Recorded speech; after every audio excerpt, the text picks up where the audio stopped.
Hello po mga kababayan, si Dante Maravillas. Dito muli tayo sa ating podcast, Live with Dante N. I-share ko po sa inyo itong magandang balita para sa bawat pamilya na nangangailangan po ng mga health services. Yung ating Pangulong Bongbong Marcos kasi po, bumisita kanina doon sa East Avenue Medical Center para siguruhin po yung zero billing. Yan o. Libreng serbisyong medikal hatid ng Zero Balance Billing Program. Yung sinabi niya ito sa kanyang SONA. So sabi dito, binisita ng ating Pangulong Bongbong Marcos ang Eastern Visayas Medical Center sa Tacloban City upang personal na masaksihan ang pagpapatupad ng Zero Balance Billing.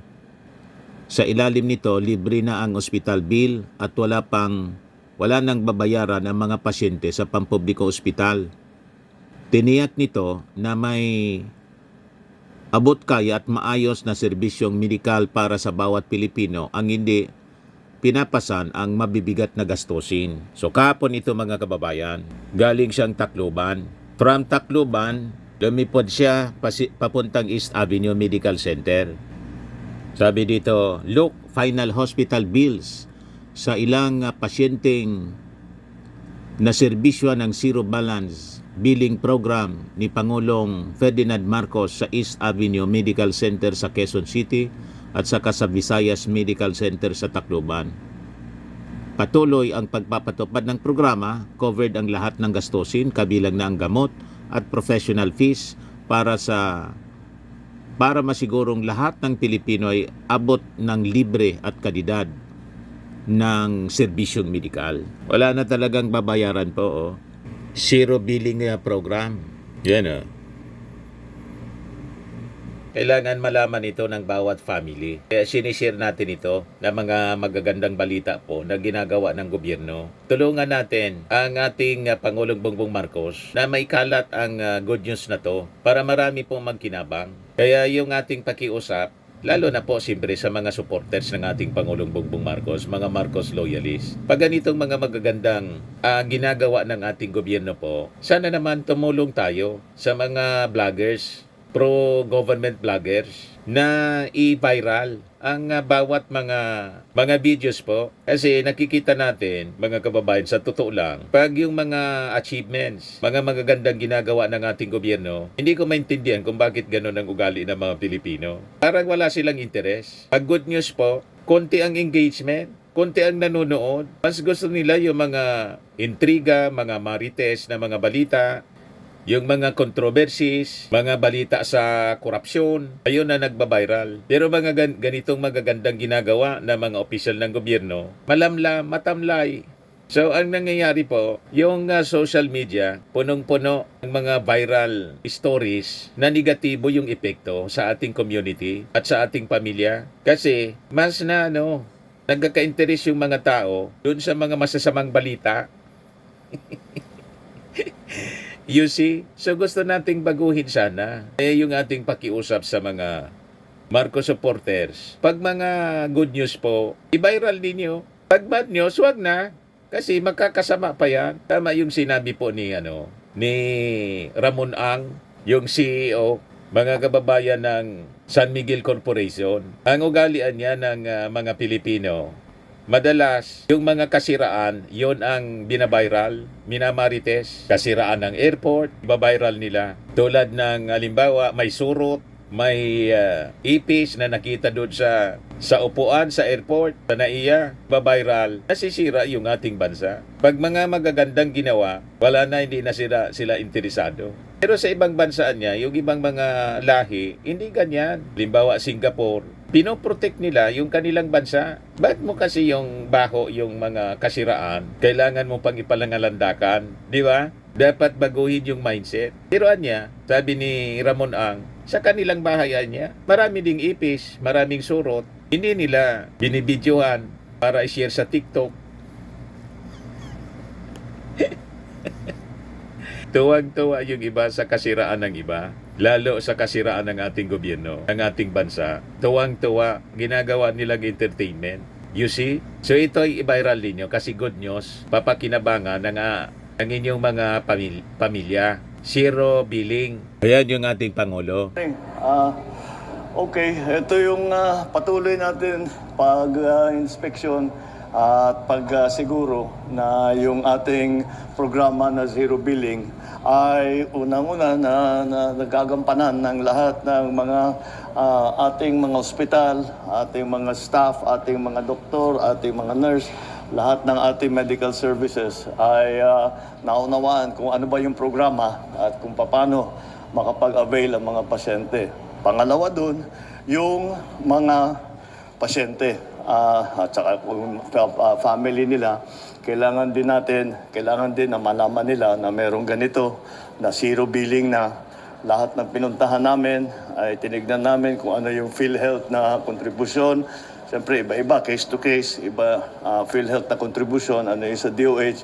At yung kaduluduluhan, lagi naman zero billing. So mukhang namang maayos. Nagulat nga ako na napaganda na natin itong ospital na ito. Una nating nakita itong ospital to 1978. Magulang ko pa ang nagbukas nito eh. Bago linipat, it was moved to DOH, ginawang bagong lipunan hospital. So mabuti naman. Itong ating kailangan natin pasalamatan lahat ng ating magigiting at napakasipag at napaka-dedicated na healthcare workers. Hindi sa mga doktor, sa mga nurse, sa mga medtech, sa mga staff, sa mga non-medical, lahat. Ay alam naman natin, hindi sila necessarily na sumusunod sa oras ng kanilang duty. Pag kinakailangan sila ay nandyan pa rin kahit na on break na sila. Kaya kailangan talaga natin pasalamatan.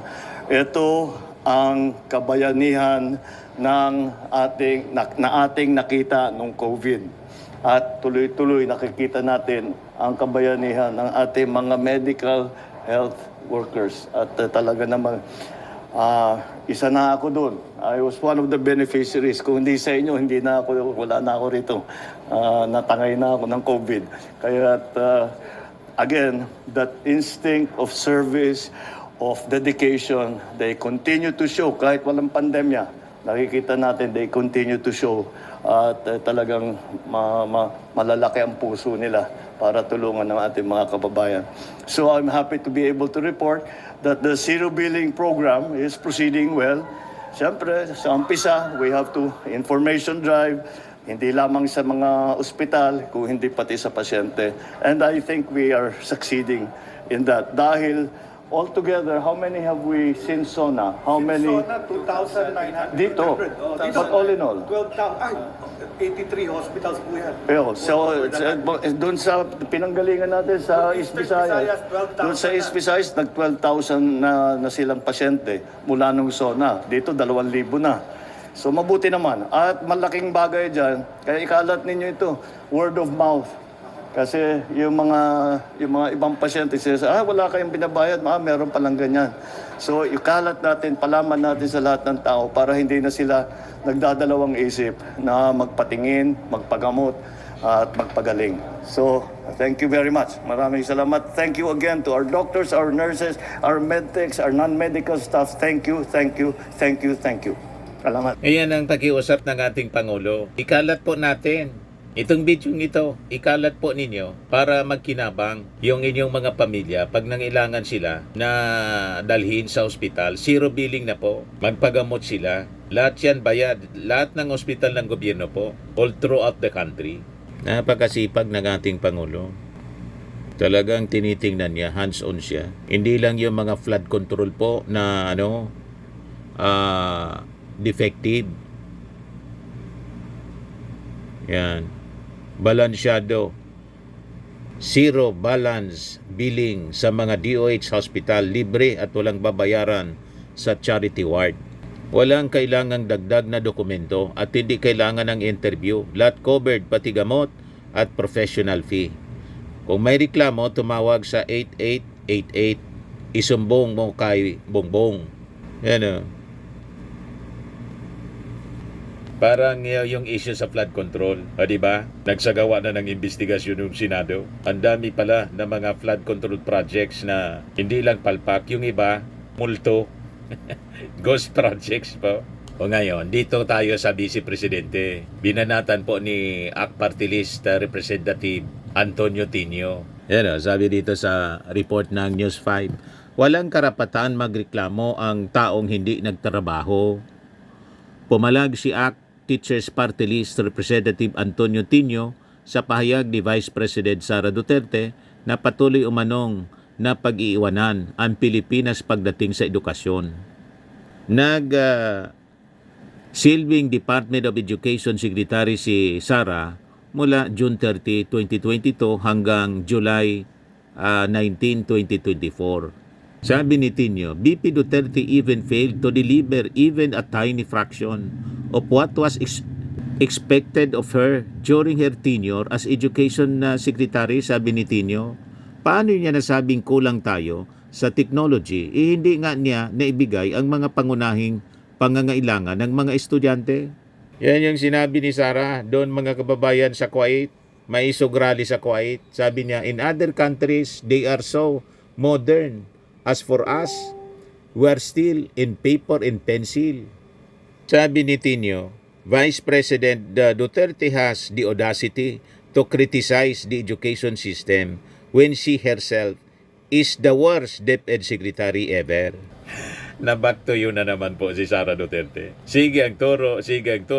Laman siyang nagawa nang binigyan siya ng pagkakataon na magtrabaho sa DepEd po. Yung mga pagkain nga lang po, pinabulok.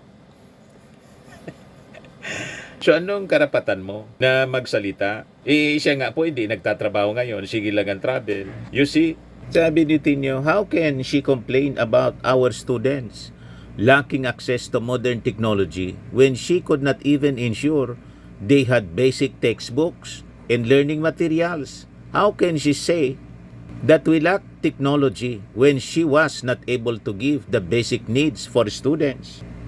Tinio said that Duterte's preference of having confidential funds over helping the country address the education crisis only confirms his description.